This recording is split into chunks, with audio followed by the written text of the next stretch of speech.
ॐ हरिः ॐ श्रीगुरुभ्यो नमः।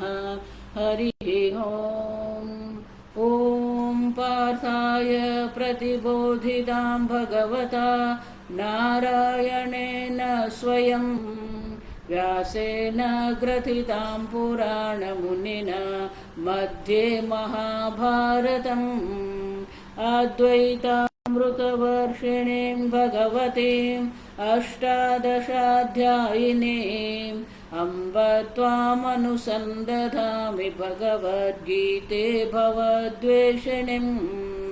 नमोऽस्तु ते व्यासविशालबुद्धे पुल्लारविन्दायतपत्रनेत्र येन त्वया भारततैलपूर्णः प्रज्वालितो ज्ञानमय प्रदीपः प्रपन्नपारिजाताय स्तोत्रवेत्रैकपाणये ज्ञानमुद्राय कृष्णाय गीतामृतदुहे नमः। सर्वोपनिषदो गावः दुग्धा गोपालनन्दनः पार्थो वत्स सुधीर्भोक्ता दुग्धं गीतामृतं महत्। वसुदेवसुतं देवं कंसचाणूरमर्दनं देवकी परमानन्दं कृष्णं वन्दे जगद्गुरुं। भीष्मद्रोण तथा जयद्रथजला गान्धारनीलोत्पला शल्यग्राहवती कृपेण वहने कर्णेन वेलाकुला। अश्वत्थामविकर्णघोरमकरा दुर्योधनावर्तिनी सोत्तीर्णा खलु पाण्डवैरणनदी कैवर्तकः केशवः। पाराशाद्यवचः सरोजममलं गीतार्थगन्धोत्कटं नानाख्यानककेसरं हरिकथा सम्बोधना बोधितम्। लोके सज्जनषट्पदैरहरः पेपीयमानं मुदा भूयाद्भारतपङ्कजं कलिमलप्रध्वंसिन श्रेयसे। मूकं करोति वाचालं पङ्गुं लङ्घयते गिरिं यत्कृपातमहं वन्दे परमानन्दमाधवम्। यं ब्रह्मा वरुणेन्द्ररुद्रमरुतः स्तुन्वन्ति दिव्यैस्तवैः वेदैः साङ्गपदः क्रमोपनिषदैः गायन्ति यं सामगाः। ध्यानावस्थिततद्गतेन मनसा पश्यन्ति यं योगिनः यस्यान्तन्न विदुःसुरासुरगणाः देवाय तस्मै नमः। ॐ सहना भवतु सहनौ भुनक्तु सह वीर्यं करवावहै तेजस्विनावधीतमस्तु मा विद्विषावहै। ॐ शान्ति शान्ति शान्तिः। क्षेत्रज्ञं चापि मां विद्धि क्षेत्रज्ञं चापि मां विद्धि सर्वक्षेत्रेषु भारत सर्वक्षेत्रेषु भारत। क्षेत्रक्षेत्रज्ञयोर्ज्ञानं क्षेत्रक्षेत्रज्ञयोर्ज्ञानं यत्तज्ज्ञानं मतं मम यत्तज्ज्ञानं मतं मम। આદિ શંકરાચાર્યજી 13મા અધ્યાયના આ બીજા શ્લોક વિસ્તૃત ભાષ્ય લખે છે. કેમ? કારણ કે ભગવદ્ ગીતાના પહેલા 6 અધ્યાયમાં આત્મતત્વ છે, 7 થી 12 અધ્યાયમાં ઈશ્વર તત્વ છે. હવે આ 13મા અધ્યાયમાં ક્ષેત્રજ્ઞ ઈશ્વર, જીવ અને ઈશ્વરના ઐક્યની વાત કરવાની છે. અને એટલા માટે એનું આખું પશ્ચાત ભૂમિકા શંકરાચાર્યજી અહીંયા તૈયાર કરી રહ્યા છે. ક્ષેત્રજ્ઞ ઈશ્વર એકત્વમ. તો આપણે જોયું અજ્ઞાનેનાવૃતમ જ્ઞાનમ તેન મુહ્યંતિ જંતવઃ. અજ્ઞાનથી જ્ઞાન આવૃત્ત થયું છે, જ્ઞાન ઢંકાઈ ગયું. જો જેવી રીતે અંધકારથી વસ્તુ ઢંકાય છે, અને એટલા માટે પરમાર્થ વસ્તુ પર કોઈ પણ પ્રકારનો અધ્યારોપ કરવામાં આવે, અધ્યારોપથી પરમાર્થ વસ્તુ જે છે એને દૂષિત થતી નથી. જો ગઈકાલે આપણે દ્રષ્ટાંત જોયું, રણ પ્રદેશમાં મૃગજળ છે, તો મૃગજળ જે રણ પ્રદેશમાં આપણને દેખાય છે, શું મૃગજળથી એ રેતી ભીંજાઈ જશે? નહીં.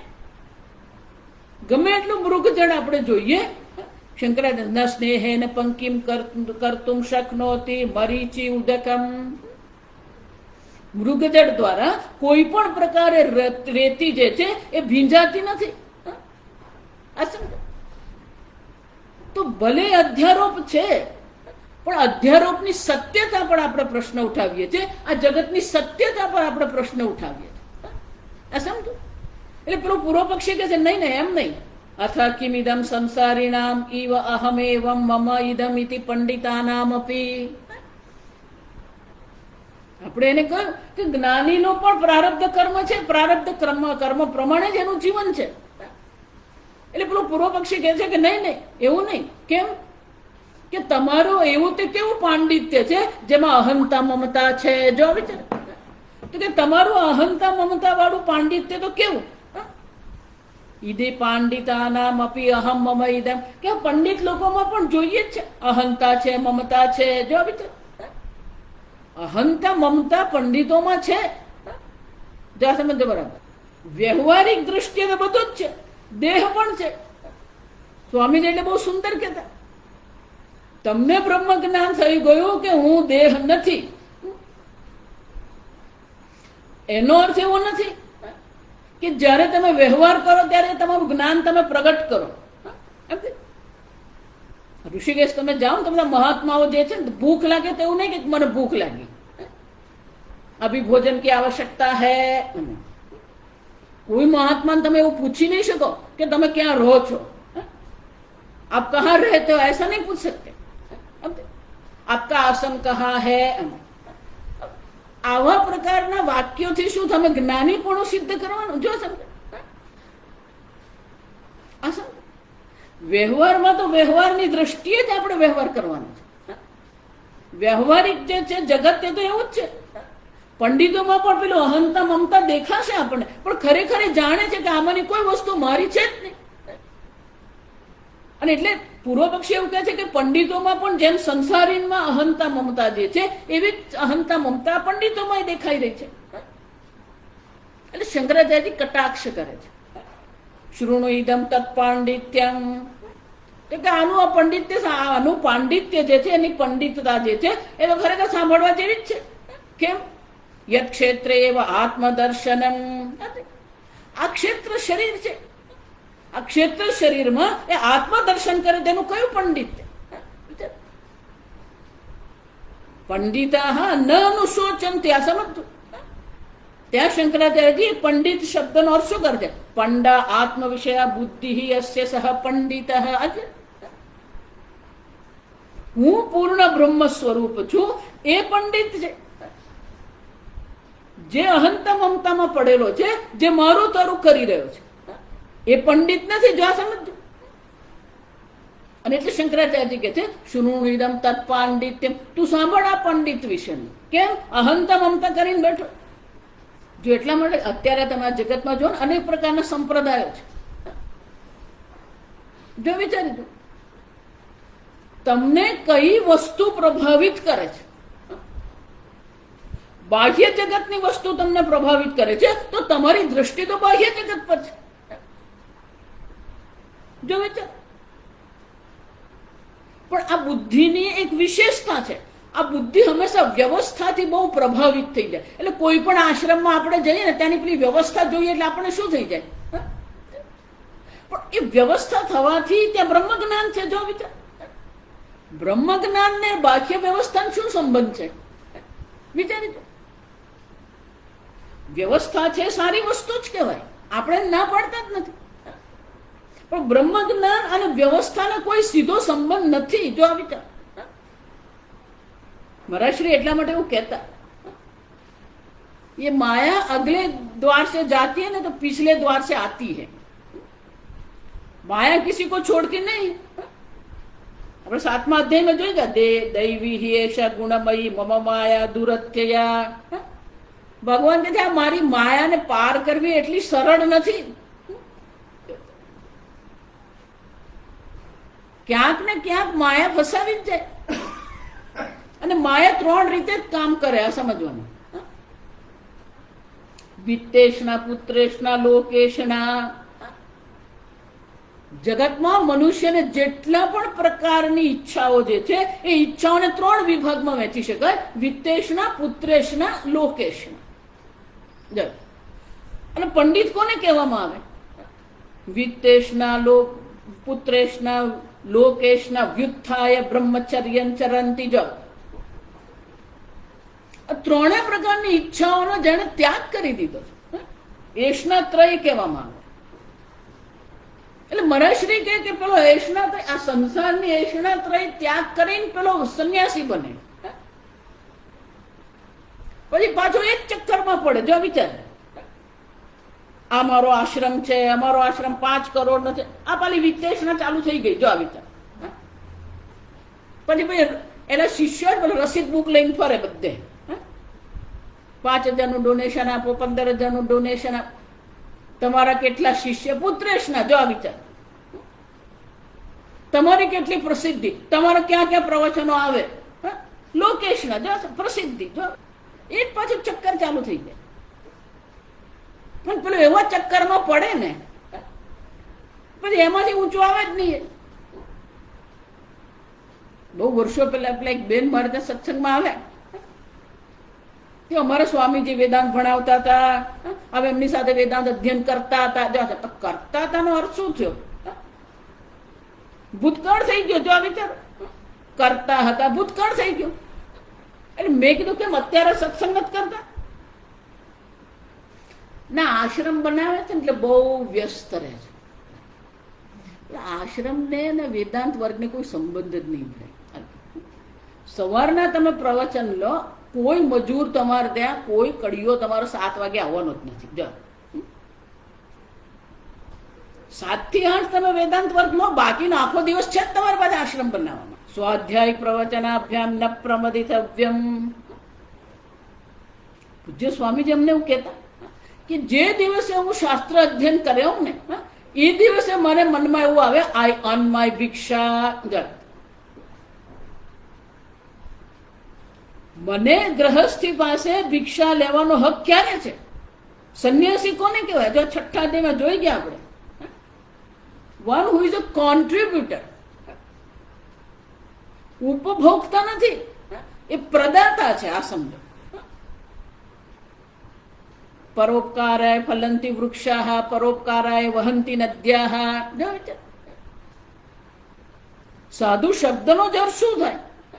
પરાન કાર્યાન સાધનોતી સાધુ।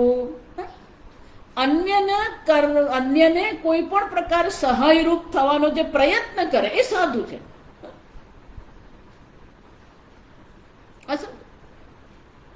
અને એટલે શંકરાચાર્ય કહે છે જે પેલો અહંતા ને મમતામાં પડેલો છે એનું પાંડિત્ય તો પ્રશ્ન જ ઉઠાવવો પડે।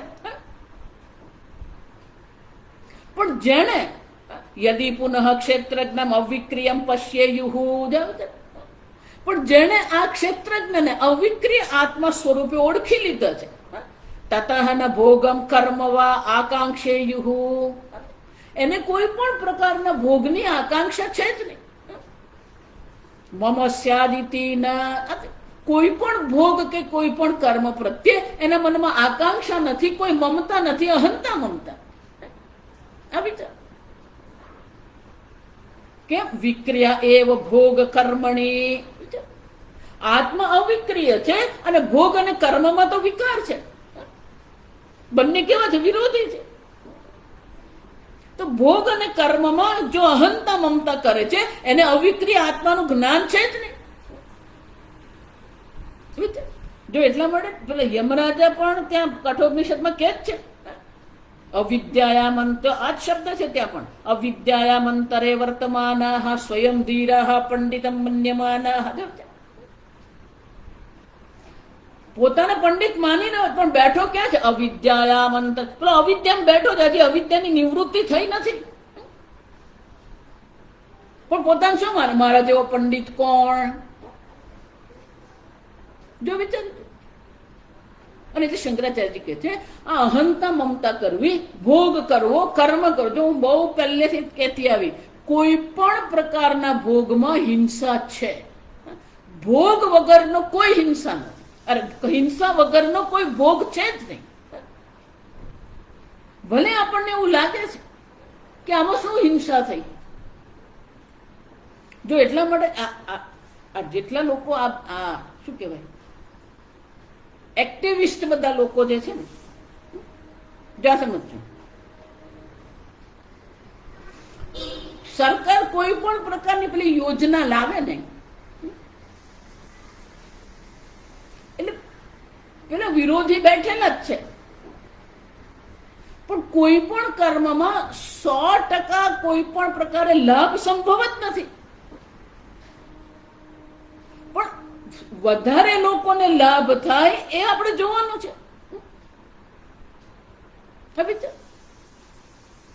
પેલા એક્ટિવિસ્ટ જેને આપણે કહીએ, પોતાને સામાજિક કાર્યકર માને, એ લોકો એમ માને અમે સમાજની સેવા કરી. એ સમાજની સેવા નથી કરી રહ્યા. જો વિચારી જોજો. હું એવું નથી કહેતી કે જે એના ભોગ બને છે એને આપણે કરી શકીએ આપણે, પણ કોઈ પણ પ્રકારનો વિકાસ જેને આપણે કહીએ, કોઈ પણ પ્રકારનો ભોગ જેને આપણે કહીએ, એ ભોગની પાછળ ક્યાંક ને ક્યાંક હિંસા છે. અંગ્રેજીમાં એક વાક્ય છે, behind every good Fortune there is a crime. હિંસા રહેલી જ છે. જો આ સમજો. હું એટલા માટે કહું ઓછામાં ઓછા ભોગથી જીવન જીવો, કારણ કે જેટલો ભોગ વધારે કરશો એટલી હિંસા થવાની જ. કારણ કે કોક ને કોક તો એનાથી શું થવાનું? વંચિત થવાનું. હવે વિમાનમાં આપણે જઈએ, આપણે સ્ટીમરમાં જઈએ, આપણે સ્ટીમરમાં જઈએ ક્રૂઝ. આપણે ભોગ કરી રહ્યા છીએ ક્રૂઝ. જો વિચાર. પણ એ ક્રૂઝ દ્વારા સમુદ્રમાં આપણે કેટલું પ્રદૂષણ કરી રહ્યા છીએ. તો જ્યાં ભોગ છે ત્યાં હિંસા છે જ. એને વિક્રિયા કહેવાય. જો આ સમજ બરાબર. વિક્રિયા એટલે માત્ર બદલાય છે એમ નહીં, પરિવર્તન છે એમ નહીં. વિક્રિયા એવ ભોગ કર્મણી. શંકરાચાર્યજી કહે છે ભોગ અને કર્મ એટલે જ વિક્રિયા, એટલે જ હિંસા. જો અથ એવમ સતી ફલાર્થિત્વાત અવિદ્વાન પ્રવર્તતે. ફલાર્થી જેને કર્મ ફળની ઈચ્છા છે એ અવિદ્વાન છે. જે અહંતા મમતા કરીને બેઠો છે એ પંડિત નથી, અવિદ્વાન છે. જો એટલે કહું શાસ્ત્ર અધ્યયન કરાવવું તો બહુ સહેલું છે. કોઈ પણ વ્યક્તિ શાસ્ત્ર અધ્યયન કરાવી શકે. કોઈ પણ વ્યક્તિ શાસ્ત્ર અધ્યયન કરાવી શકે. તમે કોલેજમાં જાઓ, અનેક પ્રકારના પ્રોફેસરો તમને મળશે. બ્રહ્મસૂત્ર પર પીએચડી કર્યું, માંડુક્ય ઉપનિષદ પર પીએચડી કર્યું. પણ એ બધા કેવા છે? ફલાર્થી છે. જો વિચારજો, આ બ્રહ્મસૂત્ર પર હું પીએચડી કરીશ તો હું હેડ ઓફ ડિપાર્ટમેન્ટ બનીશ. જો વિચાર. તો વિશેષ પ્રકારના ફળ પર એની દ્રષ્ટિ છે. એને બ્રહ્મસૂત્રના અધ્યયનથી મોક્ષની ઈચ્છા નથી. જો વિચાર. અને એટલે શંકરાચાર્ય કહે છે ભોગ કર્મણી વિક્રિયા એવ.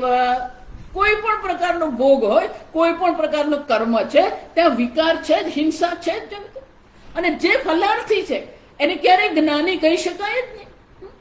વિદુષઃ પુનઃ અવિક્રિયાત્મદર્શિનઃ ફલાર્થી તો અભાવાત પ્રવૃત્તિ અનુપપત્તો.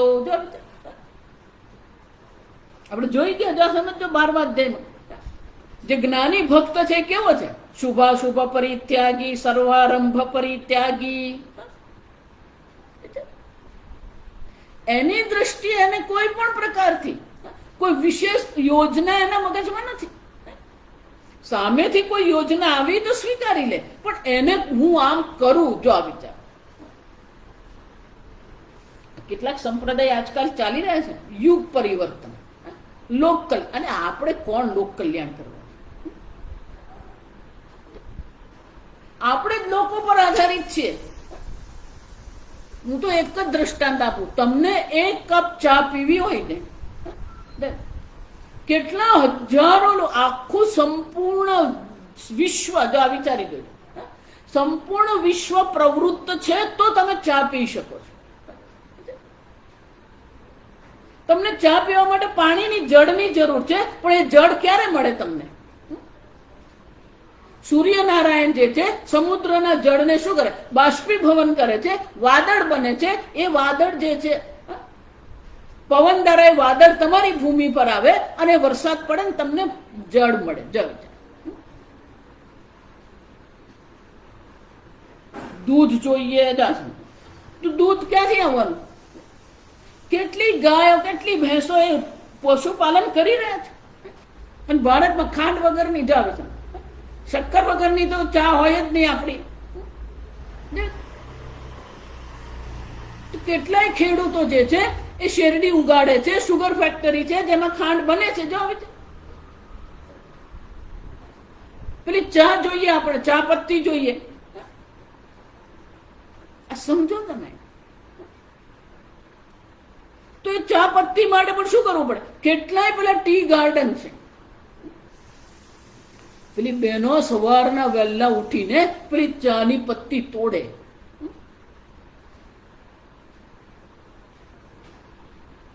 દેહની દ્રષ્ટિએ વિચારો ને તો કોઈ સ્વતંત્ર નથી. જ્ઞાની હોય કે અજ્ઞાની હોય, ઉપાધિની દ્રષ્ટિએ બધા કેવા છે? પરતંત્ર છે.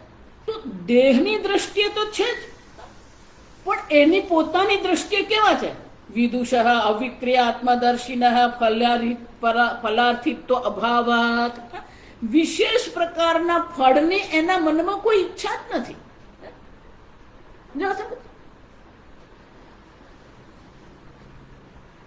કેમ? અવિક્રિય આત્મદર્શિન.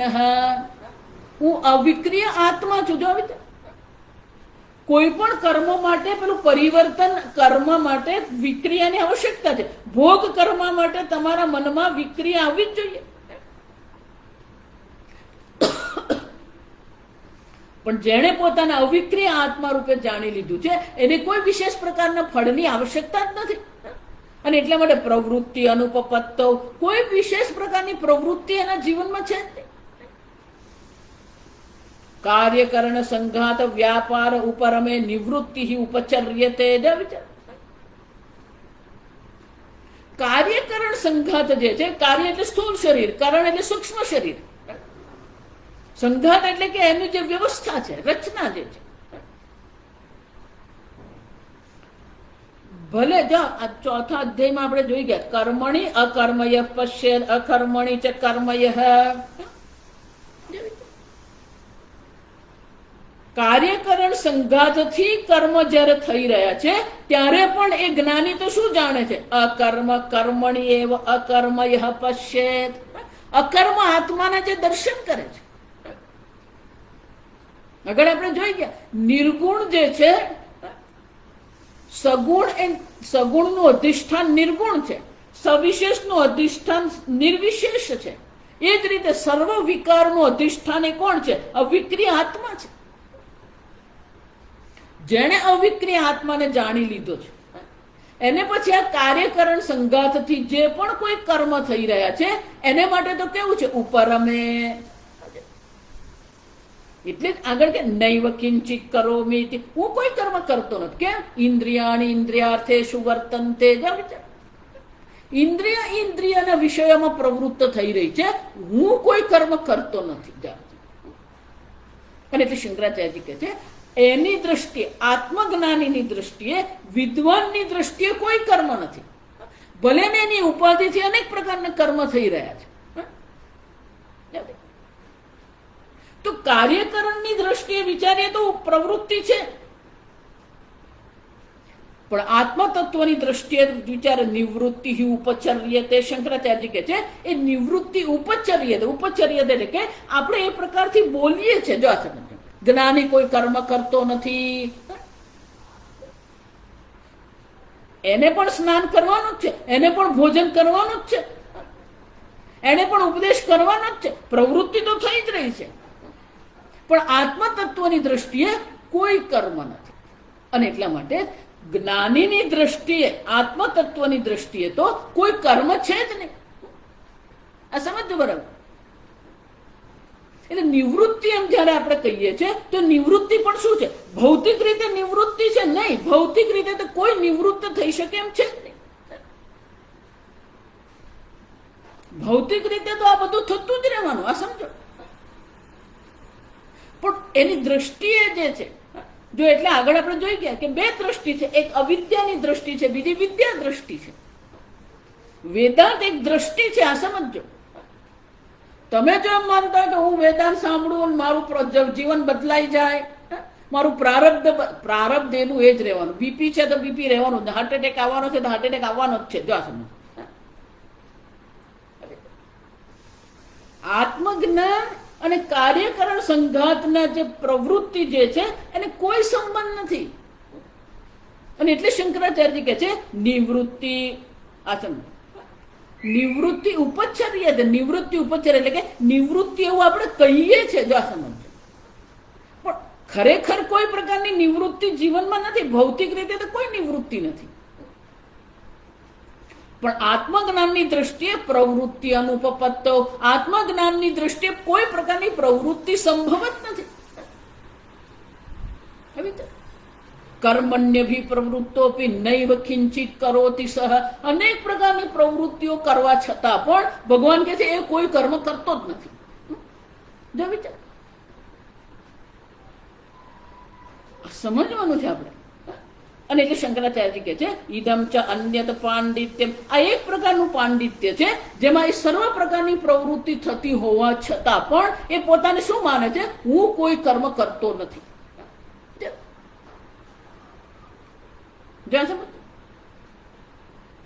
પેલું બીજા પ્રકારનું પાંડિત્ય છે, કસ્યચિત અસ્તુ ક્ષેત્ર ઈશ્વર એવં ક્ષેત્ર ચ અન્યત ક્ષેત્રસ્ય વિષય. આપણું બીજા પ્રકારનું પાંડિત્ય જે છે એ અન્ય પ્રકારનું પાંડિત્ય કેવું છે? ક્ષેત્રજ્ઞ ઈશ્વર બધાને ભિન્ન જુએ છે, બધાના ભિન્ન દર્શન કરે છે. તો શંકરાચાર્ય કે જે ભિન્નતાના, અનેકતાના દર્શન કરે છે એનું પાંડિત્ય કેવું? જો વિચાર, જે અનેકતાને જો, એટલે કઠોપનિષદમાં યમરાજા કહે છે મૃત્યુ સમૃત્યુમાં આપનોતી નાના એવ પશ્યતિ. જે અનેકતાના દર્શન કરે છે, જે અનેકતાને સત્ય માને છે, એને મૃત્યુથી મૃત્યુની પ્રાપ્તિ થાય છે. આ સમજ.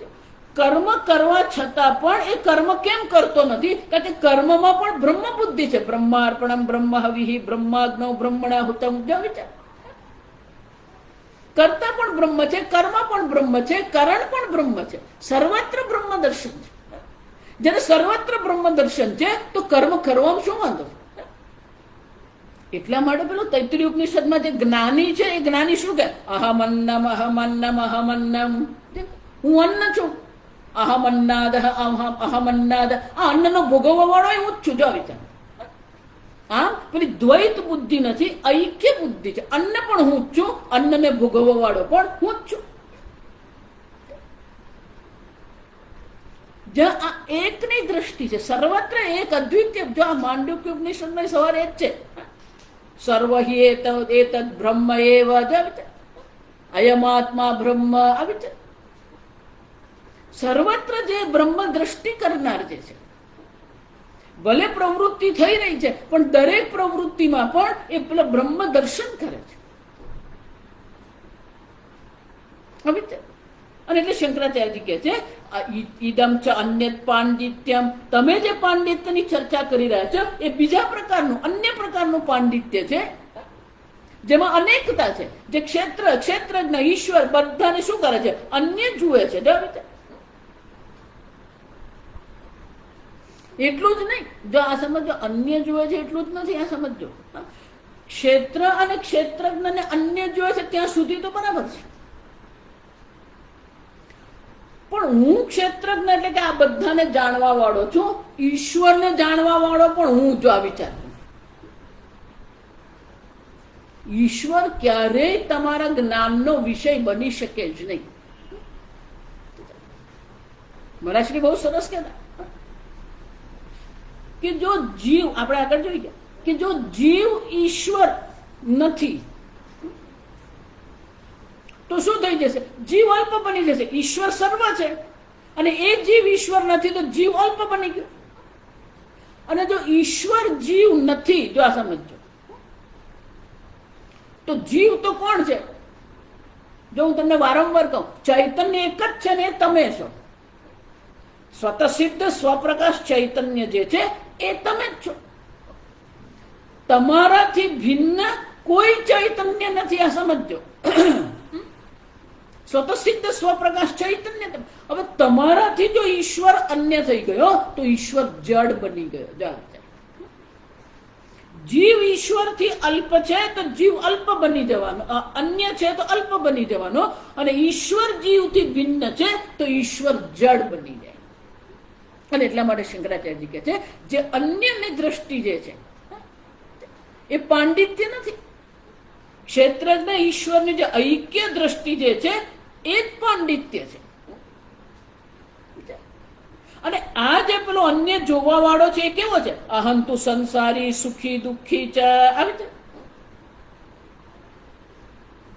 આ સંસારમાં જ પેલો સુખી દુઃખી થતો રહે.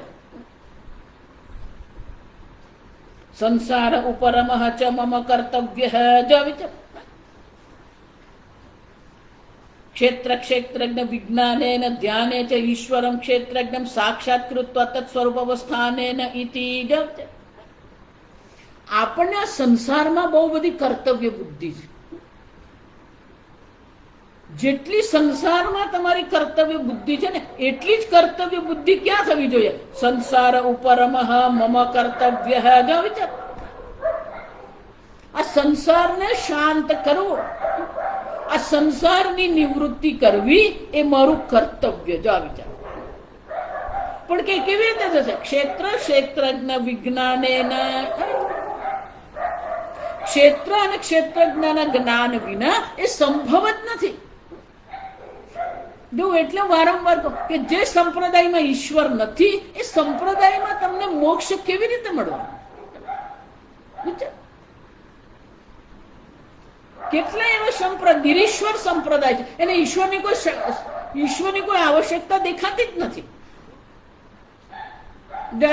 એક પેલા બીજા સંપ્રદાય જે છે, જે લોકોને જે સંપ્રદાયના સ્થાપક જે છે એને ઈશ્વર નથી એવું કહી દીધું. પણ મનુષ્યનો એક સ્વભાવ છે, એને ઈશ્વરની આવશ્યકતા છે. આ વિચાર, વી નીડ ઈશ્વર. આપણને એક દૈવી શક્તિની આવશ્યકતા છે.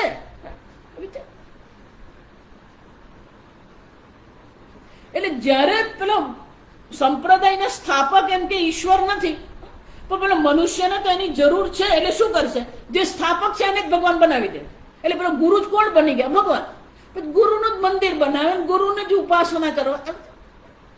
ક્યાંક ને ક્યાંક કોઈક દૈવી શક્તિની આવશ્યકતા આપણને છે. આઈન્સ્ટાઈન પણ કહી ગયા, જો વિચાર. પણ એમને પેલું ત્યાં ખ્રિસ્તી ધર્મ છે એટલે એમને એમાં કઈ બહુ મેળ પડ્યો નહીં, આપણી દેશી ભાષામાં કહીએ ને. પણ એમણે પણ કીધું કે ગોડ, જો સમજો, ઈશ્વર હોવો જ જોઈએ. કેમ કે આ જગતમાં જે પ્રકારની વ્યવસ્થા છે, આઈન્સ્ટાઈનની બુદ્ધિ એવી હતી કે આ વિશ્વ જે છે, બ્રહ્માંડ જેને આપણે કહીએ,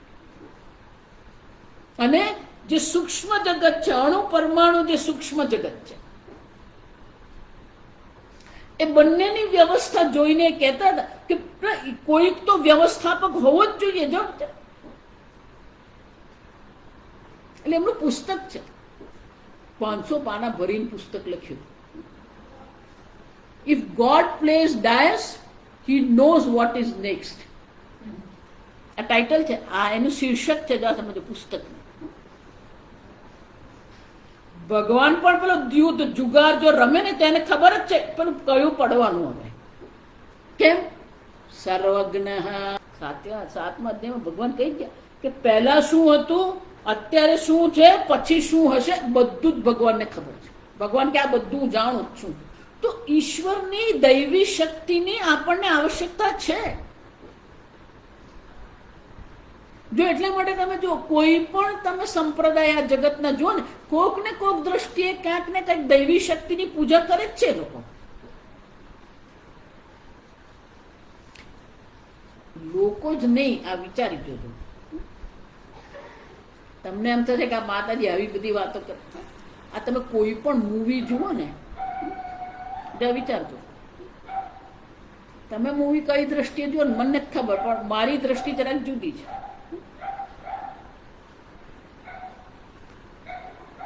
આ હોલિવૂડમાં છે ને, લોકો સાઈફાઈ મૂવી બનાવે, વિજ્ઞાન આધારિત જે બધી મૂવી હોય ને, વિજ્ઞાન આધારિત હોય બધી. એમાં પણ તમે જુઓ ને તો ક્યાંક ને ક્યાંક દૈવી શક્તિ તો એ લોકોએ વાપરેલી જ હોય. જો કોઈ પણ મૂવી તમે જુઓ, ભલે ગમે એટલું એ લોકો પોતાની રીતે ગમે એટલું પેલું વિજ્ઞાનની દ્રષ્ટિ બતાવતા હોય, પણ ક્યાંક ને ક્યાંક પેલી દૈવી શક્તિ તો એ લોકો દર્શાવે છે. વિચારી કેમ? કારણ કે ઘણી બધી વસ્તુ છે જે આપણા હાથમાં જ નથી, આપણા નિયંત્રણમાં છે જ નહીં. જો એ લોકો પણ સ્વીકારે છે કે આ બધી વસ્તુ આપણા હાથમાં નથી. કોઈક એવી વ્યવસ્થા છે, કોઈક એવી વ્યવસ્થા છે જેના પર આપણું કોઈ નિયંત્રણ જ નથી. અને એ જે શક્તિ જે છે એના બધા જ પૂજક છે. હવે એને જ જો તમે ઉડાડી દો તો પછી શું કરશે? એટલે બોલે ગુરુને જ ભગવાન બનાવી દેવાના, પછી ગુરુનું મંદિર બનાવી દેવાનું, ગુરુની પૂજા કરવાની. અને આવા લોકો જે છે ને, પછી પેલા કબીરનું વાક્ય હોય ને, એનો ઉપદેશ કરે આપણને. જો કબીરે પણ કીધું, શું કીધું? ગુરુ ગોવિંદો નો ખડે કે કિસકો લાગુ પાઓ,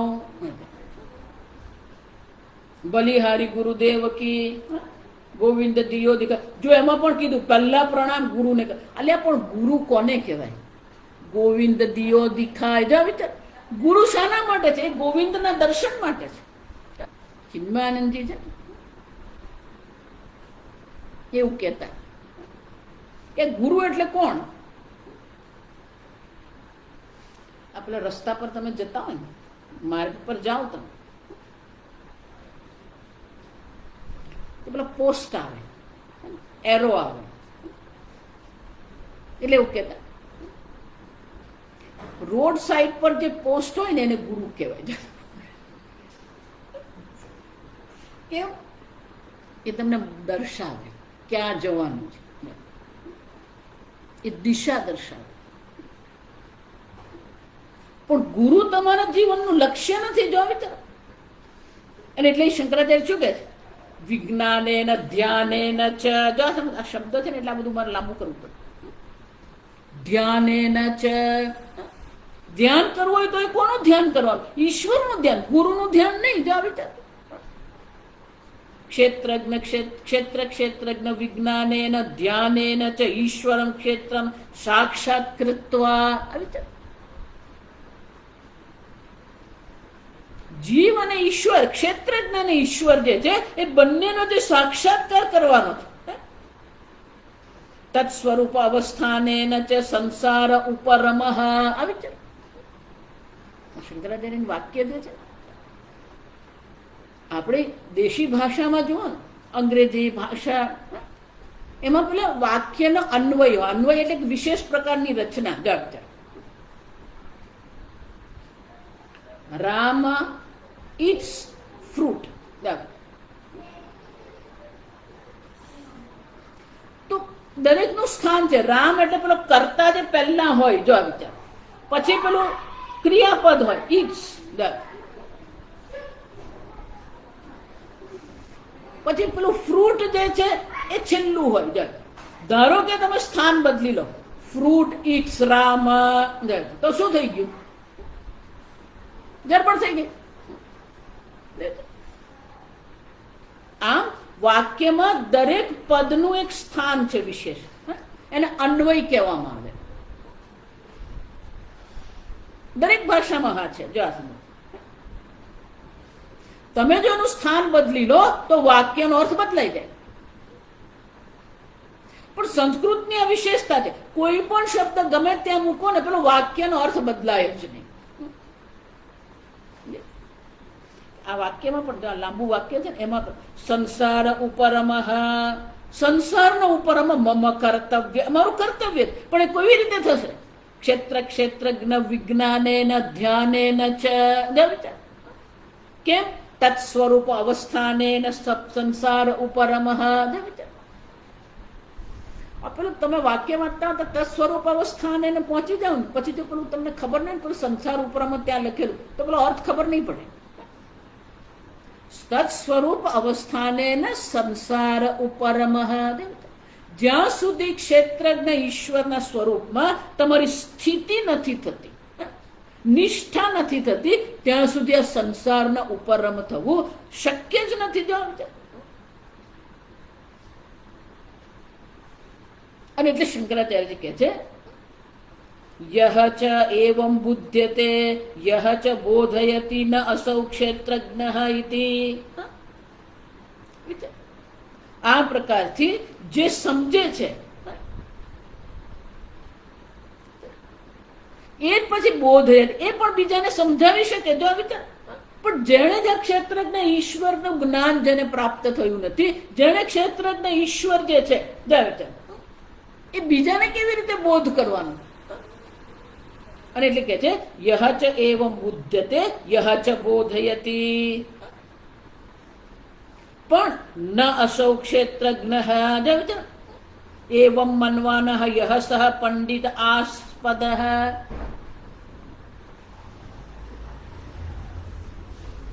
જે આ સમજતો નથી, જો આ સમજો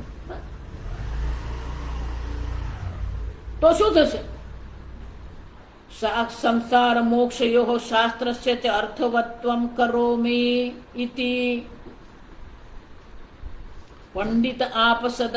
પંડિત આપસદ એટલે કે અધમ પ્રકારનો પંડિત એ છે. જો ઉન્નત કે ત્યાં Shankaracharya don't tell me anything, કારણ કે અન્યની દ્રષ્ટિ છે. જો ક્ષેત્ર ક્ષેત્રજ્ઞ ઈશ્વર બધામાં એની અન્ય બુદ્ધિ છે, અને અન્ય બુદ્ધિ સાથે પોતાને શું માની રહ્યો છું? હું પંડિત છું.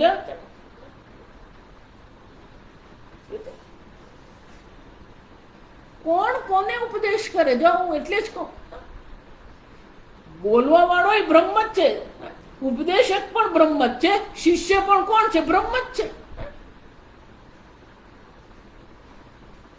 બ્રહ્મ લટકા કરે બ્રહ્મ પાસે. ઉપદેશક પણ બ્રહ્મ છે, જે શ્રોતા છે એ પણ કોણ છે? બ્રહ્મ જ છે. જો પણ જો ઉપદેશક પેલા શ્રોતાને સંસારી માનતો હોય તો પછી એનું પાંડિત્ય કેવું? જો વિચારી જો. એટલે જ હું આપણું જય જગદીશ હરે પેલી આરતી કરીએ ને આપણે, મેં મૂરખ. ભગવાન કહે છે કે તું ન જાયતે મ્રિયતે વા કરે, તું જન્મ મૃત્યુ રહિત આત્મા છે. ભગવાન ગીતામાં ઉપદેશ કરે, અને પેલો શું ભગવાનને કહે? મેં ભગવાન એટલે જ હશે. જો આ સમજ, આ કૃષ્ણ ભગવાન હંમેશા સ્માઇલ. જો આ કૃષ્ણ ભગવાનની વિશેષતા શું છે? પેલું સ્મિત છે, મંદ સ્મિત છે. કેમ કે આ પેલો કરે જેવું. જો આ સમજો, એટલે ભગવાનને હાસ્ય નહીં આવતું હોય તોય ભગવાનને હસવું પડે. જાય ભગવાન કે હું ગીતામાં કઈ કઈ થાક્યો કે તું અજર અમારા આત્મા છે, અને તું મારી સામે આવીને બોલી રહ્યો. વિચાર, ભગવાન કહે છે તું જ્ઞાન સ્વરૂપ છે, તું ચૈતન્ય સ્વરૂપ છે.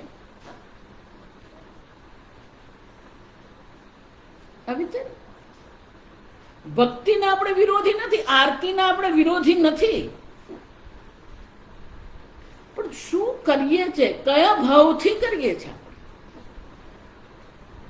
જે બધું અન્યમાં બેઠો છે,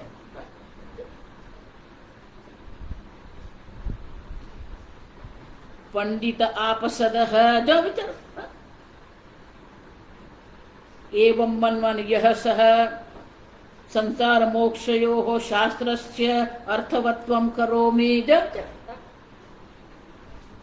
જે એવું માની રહ્યો છે કે આ મોક્ષ શાસ્ત્રને હું સાર્થક બનાવીશ. તું કોણ બનાવવા માટે? જો એટલે જો કોઈ તમને એમ કે હું મોક્ષ તને આપીશ, મોક્ષ પ્રાપ્ત કરાવીશ, મોક્ષ પ્રાપ્ત કરવાનો જ નથી. તમે નિત્ય મુક્ત આત્મા છો.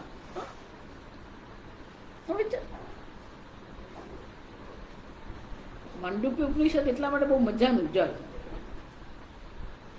માંડુક્ય ઉપનિષદ અઘરું છે પણ મારું પ્રિય છે. સંસાર છે જ નહીં. જો સંસારો યદિ વિદ્યેત નિવર્તયેત ન સંશય. પણ માંડુક્ય કારિકામાં ગૌડ પાદાચાર્ય આપણને ચેલેન્જ કરે, પડકાર આપે કે તમે સિદ્ધ કરો સંસાર છે. તમે સંસાર સિદ્ધ કરો તો પછી એને નિવૃત્તિ હું કરી આપું. પણ પેલા સિદ્ધ તો કરો કે સંસાર છે. જો સંસાર પુરવાર થતો જ નથી. જો વિચારી જોજો. ભલે તમે સંસારનો અનુભવ કરી રહ્યા છો, ભલે તમે દેહ બુદ્ધિનો અનુભવ કરી રહ્યા છો, પણ ખરેખર સંસાર છે જ નહીં. ગીતામાં ભગવાન આગળ કહી કે અસત ભાવ ન વિદ્યતે. જે અસત છે, જે વિકારી છે, એનું કોઈ અસ્તિત્વ છે જ નહીં. જો એટલે તમે કોની સાથે શિંગડા ભેળવો? છે જ નહીં. આ સમજો. અને એટલે શંકરાચાર્ય કહે છે જો કોઈ એવું માનતું હોય કે હું આને ઉપદેશ કરીશ, હું એને મોક્ષ પ્રાપ્તિ કરાવીશ, હું એને સંસારમાંથી નિવૃત્તિ કરીશ, તો એ તો અધમ પંડિત છે.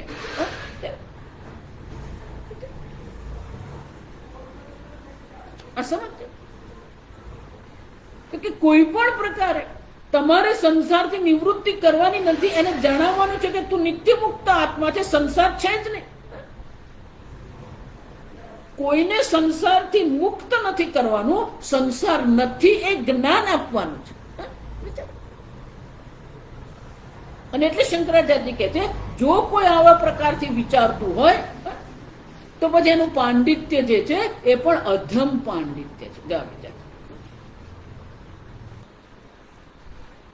એટલે આગળ કે છે આત્મા સ્વયં મૂઢ અન્યાંચ વ્યામોહયતી. પોતે તો આત્માની હત્યા કરી રહ્યો છે. આજે કેમ? એક પોતાના આત્માને સંસારી માની રહ્યો છે. જો આ સમજો બરાબર. જ્યારે પેલો કોઈ કેમ કે તું સંસારી છે તો એનો શું થયું? એ આત્મા હત્યા કરી રહ્યો છે. આત્માની હત્યા કરી રહ્યો છે. કેમ? કે એ સંસારી છે જ ને. તો પોતાની પણ હત્યા કરી રહ્યો છે, બીજાને પણ એ મોહિત કરી જ રહ્યો છે. અન્યાન મૂઢ સ્વયં મૂઢ અન્યાંચ વ્યામોહયતી. આ બધું કઠોપનિષદમાં બધું જ છે. શંકરાચાર્ય જેટલું લખી રહ્યા છે. અંધે નૈવ નિયમાનઃ યથાંધાઃ. પેલો એક અંધ છે એ બીજાને શું કહે છે? બીજા બધાને એ બીજા બધા અંધ છે એને શું કહે છે? ચાલો ચાલો હું તમને કાશી લઈ જાઉં. પેલા અંધ છે એટલે એમને ખબર જ નથી કે આ અંધ જ છે. જો આ વિચાર એ સંઘ કાશી નહીં પહોંચે. આ સમજો. નજીકના ખાડામાં પડે. અને એટલે શંકરાચાર્ય કહે છે આત્મા સ્વયં મૂઢ અન્યાન વ્યામોહયતી. પણ કે આવું કેવી રીતે થાય? શાસ્ત્ર સંપ્રદાય રહિતત્વા. જો હું વારંવાર જે કહું, શ્રુત હાનિમ અશ્રુત કલ્પનામ ચ કુર્વન.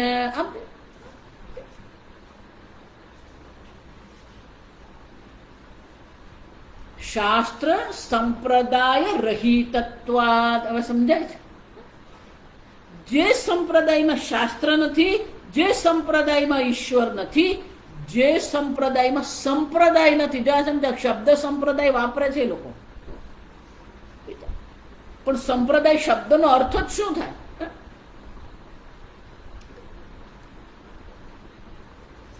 સમ્યક પ્રદદાતિ ઇતિ સંપ્રદાય. જે સારી રીતે પોતાના શિષ્યને ઉપદેશ કરે છે. સમ્યક પ્રદદાતિ એનો અર્થ શું થાય?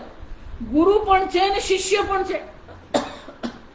પણ એ જે ગુરુ છે એને માટે પણ સંપ્રદાય છે. જો સમજો, એ જે ગુરુ છે એના પણ કોણ છે? ગુરુ છે. એના પણ કોણ છે? ગુરુ છે. તો ચોથા અધ્યાયમાં જોઈ ગયા આપણે, એવમ પરંપરા પ્રાપ્તમ. શંકરાચાર્યજી હવે છે ને થોડા કડકાઈ પર આવી ગયા છે, આવી સમજ છે એટલે હવે કડક ભાષામાં હવે કડકાઈ ચાલુ જ રહેવાની છે કે જેની પાસે શાસ્ત્ર નથી, જેનો કોઈ સંપ્રદાય એટલે કે જેની પરંપરા નથી. આજકાલના જેટલા ગુરુઓ જે છે ને એનું પણ પૂછવાનું તમારું ગુરુ કોણ?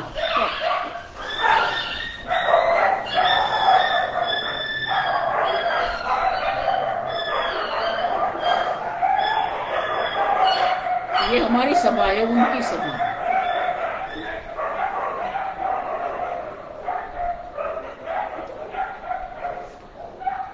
આપણે એવું જ કરીએ, તું મારા ઘરમાં કેમ આવ્યો, બસ આ જ છે.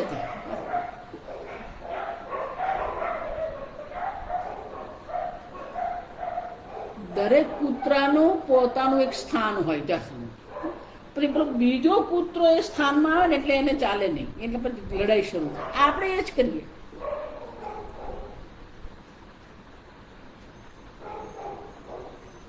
શંકરાચાર્યજી કહે છે શાસ્ત્ર સંપ્રદાય રહિતત્વાત. નથી એની પાસે શાસ્ત્ર, નથી એની પાસે સંપ્રદાય, પરંપરા. આજકાલના જેટલા ગુરુઓ જે બધા છે એ લોકો ગુરુ છે, જ્યાં સમજો બરાબર. અને બધા એમના શિષ્યોના ઘરમાં એ લોકોના ફોટા છે, પણ એને પૂછવું પડે તારા રૂમમાં કોઈનો ફોટો છે?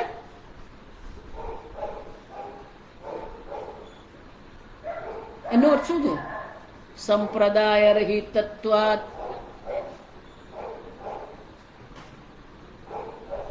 પરંપરા છે, પરંપરા વગર જ્ઞાન સંભવ નથી, જો આ સમજો બરાબર.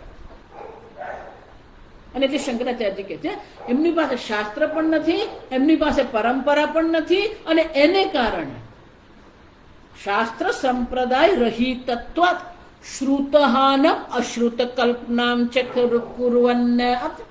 જે શ્રુતિ માતા કહી રહી છે એની હાનિ થઈ રહી છે, અને જે શ્રુતિ માતા કહેતી નથી એની એ લોકો કલ્પના કરી રહ્યા છે. આજકાલ તમે જુઓ ને બધા જાત જાતની બધા લોક, બધા આ ગુરુ બધા જાત જાતના લોક બનાવીને બેઠા છે. તમે અમારું અનુસરણ કરો, તમે આ લોકમાં જશો. અશ્રુત કલ્પના, જે શાસ્ત્રમાં કહેવામાં નથી આવ્યું એની કલ્પના કરી રહ્યો છે, અને જે શાસ્ત્ર કહે છે એની હાનિ છે. અને એટલે શંકરાચાર્યજી, જો આ વાક્ય મારું પ્રિય વાક્ય, આ સમજ મેં કીધું ને, શંકરાચાર્યજી અભી કડક થઈને બોલે છે. તસ્માદ અસંપ્રદાય વિત સર્વશાસ્ત્ર વિદ અપી મૂર્ખવદ એવ ઉપેક્ષણીય. આવી ચાલ, ભલે સર્વશાસ્ત્ર વિત્ત છે, ભલે એની પાસે ઘણું બધું જ્ઞાન છે, પણ જો એનો કોઈ સંપ્રદાય, એની પરંપરા નથી, અસંપ્રદાય વિત્ત સર્વશાસ્ત્ર વિદ અપી મૂર્ખવદ ઉપેક્ષણીય. એની ઉપેક્ષા કરવાની કેવી રીતે? મૂર્ખવત. ભલે ને ગમે એવો શાસ્ત્રવિદ છે, પણ મારે માટે તો એ કોણ છે? એને જઈને કહેવાનું નથી તું મૂર્ખ છે,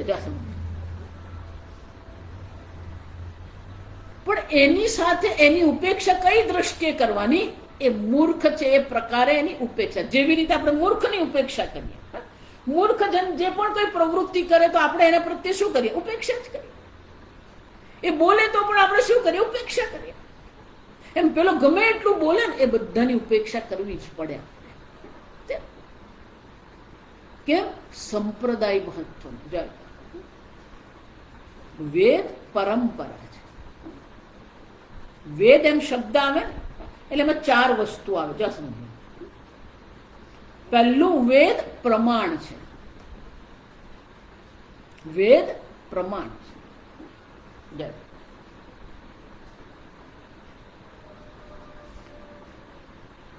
વેદ ધર્મનું મૂળ છે.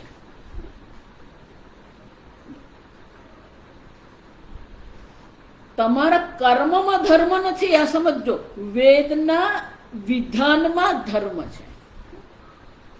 અખિલ ધર્મસ્ય મૂલમ વેદ. વેદમાં, વેદના વિધાનમાં ધર્મ છે, વેદની પ્રતિષેધમાં અધર્મ છે. સંપૂર્ણ ધર્મનું મૂળ વેદ છે. વેદ પરંપરા છે.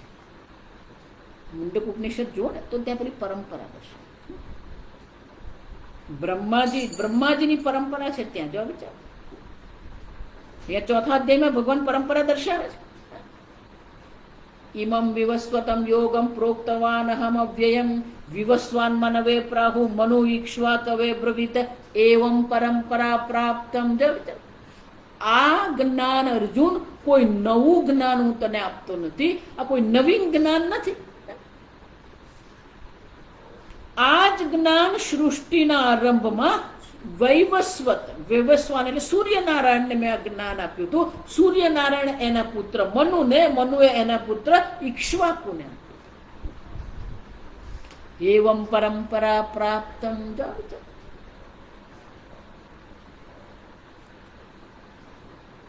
સમજવાનું કે વેદ પ્રમાણ છે, વેદ પરંપરા છે, વેદ ધર્મનું મૂળ છે. પણ એને જ આપણે એ પરંપરાને શું કરી ઉડાડી દીધી. અને જે શંકરાચાર્ય કહે છે કે જે સંપ્રદાય વિત નથી, એટલે કે જે કોઈ સંપ્રદાયમાં, જો આ ગુજરાતીમાં એટલે નગુરો કહેવાય, એને અપશબ્દ કહેવાય. મૂર્ખવત ઉપેક્ષણીય, જે પ્રકારથી મૂર્ખની આપણે ઉપેક્ષા કરીએ એ જ પ્રકારથી આવી વ્યક્તિઓ જે છે એની આપણે ઉપેક્ષા કરીએ. ઉપેક્ષા કરવાનો અર્થ એવો થાય કે આપણું મગજ એમાં બગાડવાની જરૂર નથી, એની સાથે માથાકૂટ કરવાની છે. સાધન પંચકમાં શંકરાચાર્ય કહે છે દુસ્તર્કા સુવિરમ્યતા. ક્યાંય પણ શ્રુતિ વિરુદ્ધ તર્ક કોઈ કરે ને તો ત્યાં શું કરે? સુવિરમ, સારી રીતે ત્યાંથી આપણે ખસી જવાનું. શ્રુતિમતસ્તર્કોનુસંધીયતા, શ્રુતિ અનુસાર તર્કનું અનુસરણ કરીએ. કેમ? પાછું કઠોપનિષદ જ આવે. આ સમજો કેમ? નૈષા તર્કેણ મતિ આપનીય. આ બ્રહ્મ જ્ઞાન જે છે, આ બુદ્ધિ, આ દ્રષ્ટિ જે છે, તર્કથી પ્રાપ્ત થાય એમ નથી. તર્ક આવશ્યક છે, તર્કથી જ આપણે ચાલીએ છીએ, પણ શ્રુતિ વગરના તર્ક જે છે એ આપણને બ્રહ્મ જ્ઞાન પ્રાપ્ત કરાવી શકે નહીં. યમરાજા કે તર્કેણ, તર્ક દ્વારા આ મતિ, આ જ્ઞાન જે છે ન આપનીય, પ્રાપ્ત થઈ શકે એમ છે. અને એટલે શંકરાચાર્ય કહે છે સામેવાળો ગમે એવો શાસ્ત્રવિદ છે, ગમે એવો તર્ક કરનારો છે, પણ જો એની પાસે શાસ્ત્ર નથી, જો એની પાસે સંપ્રદાય નથી, તો એની આપણે ઉપેક્ષા કરવી. કેમ? એની બુદ્ધિ તો બગડેલી છે ને આપણી બગાડી. કારણ કે આપણી બુદ્ધિની એક વિશેષતા છે, એને તર્ક બહુ ગમે. આગળ મેં કીધું ને, બુદ્ધિને વ્યવસ્થા બહુ ગમે છે. જ્યાં પણ વ્યવસ્થા હોય ને તો આપણી બુદ્ધિ આકર્ષિત થઈ જાય. એ જ રીતે જ્યાં પણ તર્ક હોય ને તો તરત આપણી બુદ્ધિ આકર્ષિત થાય. પણ એ તર્ક કેવો હોવો જોઈએ? શ્રુતિમતસ્તર્કો અનુસંધીયતા. અને શંકરાચાર્યજી કહે છે કે જેની પાસે સંપ્રદાય નથી, જેની પાસે શાસ્ત્ર નથી, જો હમણાં જ મને એક આમંત્રણ આવ્યું છે, સંપ્રદાય શાસ્ત્ર રહિત છે, સમજો, અને સંપ્રદાય રહિત છે. એ લોકો મને આમંત્રણ આપે, તમે આવો ને પ્રવચન. હવે ત્યાં જઈને બોલવું શું ને પ્રશ્ન જ, ત્યાં શું કહેવું, ત્યાં શું ઉપદેશ કરે? એ લોકો પાસે નથી શાસ્ત્ર, નથી સંપ્રદાય. જો વિચાર, પણ મારું બાયોડેટા મંગાવે, બાયોડેટા જઈને કે સ્વામીજી તમે આવો, ત્યાં શું કહેવું ને એ બધું વિચારવું પડે. કે એના જ અખાડામાં બેસીને એના અખાડાનો વિરોધ તો બોલાય નહીં. જશે આપણે આપણા અખાડામાં બેઠા બધું વિરોધ કરવાનું બધા, પણ એના જ અખાડામાં બેઠા પછી એના જ અખાડામાં જઈને એનો જ વિરોધ કરીએ મુશ્કેલ થઈ જાય. અને એટલે શંકરાચાર્ય કહે છે કે શાસ્ત્ર અને સંપ્રદાય રહિતત્વ શ્રુતહાનામ અશ્રુત કલ્પનામ આવી છે. સમજ? આ શ્રુતિ શબ્દ જ શું કે? જો આ સમજો, શ્રુતિ માતા એમ કે ને, શ્રુતિ શબ્દ જ શું કે? શ્રવણ કરવાનું. શ્રવણ કરવાનો અર્થ શું થાય? ગુરુ શિષ્ય હોય તો જ શ્રવણ થાય. જો વિચાર. અને એ ગુરુ છે એના માટે પણ શું છે? એના માટે શ્રવણ જ છે. મુંડક ઉપનિષદમાં કહે છે જેણે આ જગતની પરીક્ષા લોકાન કર્મ ચિદાન, જો હું તમને તર્ક જ આપું છું પણ બધા મારા તર્ક કેવા છે? શાસ્ત્રોક્ત તર્ક છે. મુંડક ઉપનિષદમાં શું કીધું?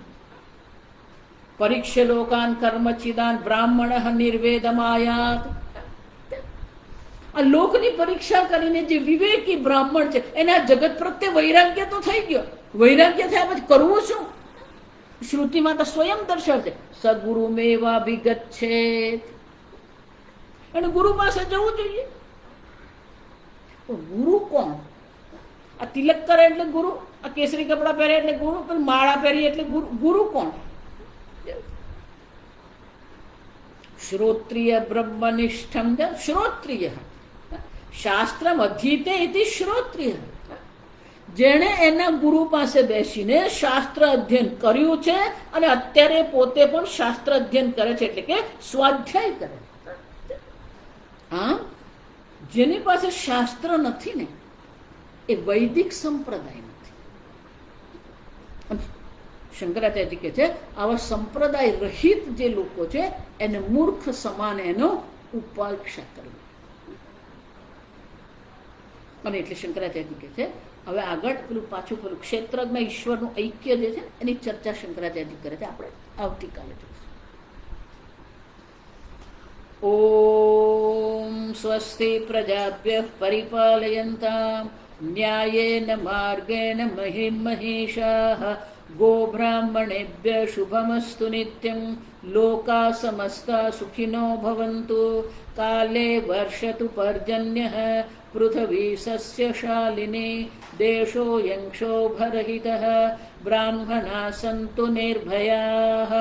ઓમ સર્વેષાં સ્વસ્તિર્ભવતુ સર્વેષાં શાંતિર્ભવતુ સર્વેષાં પૂર્ણં ભવતુ સર્વેષાં મંગલં ભવતુ સર્વે ભવन्तુ સુખિનઃ સર્વે સन्तુ નિરામયાઃ સર્વે ભદ્રાણિ પશ્યन्तુ મા કશ્ચિદ દુઃખભાગ ભવેत्. અસતો મા સદ્ગમય તમસો મા જ્યોતિર્ગમય મૃત્યોર્મા અમૃતંગમય. ઓમ પૂર્ણમદઃ પૂર્ણમિદં પૂર્ણાત પૂર્ણમુદચ્યતે પૂર્ણસ્ય પૂર્ણમાદાય પૂર્ણમેવાવશિષ્યતે. ઓમ શાંતિ શાંતિ શાંતિ. હરિ ઓમ શ્રી ગુરુભ્યો નમઃ. હરિ ઓમ.